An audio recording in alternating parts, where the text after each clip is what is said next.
Hello guys, in this tutorial you will learn how you can invite users to join your chat or conversation on Microsoft Copilot. So let us guide you through this. So guys, you can share your conversations and chats and invite users here on Copilot to read through your chats and conversations. Let me show you how to do it in 2026.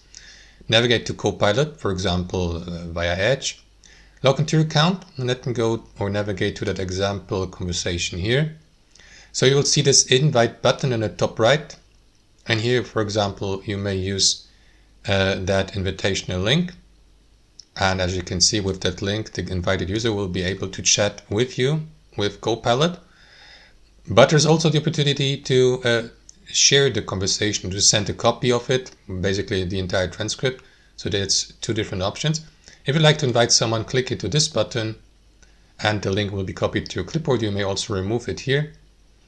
And yeah, with that link from your clipboard, you may invite users to access that conversation, to participate in it. For example, if you send the shareable link via direct messaging services, social media posts, emails, and so on and so forth, guys. And that's how you invite users to join your messages and conversations on Copilot in 2026. Thanks for watching, and I'll see you next time.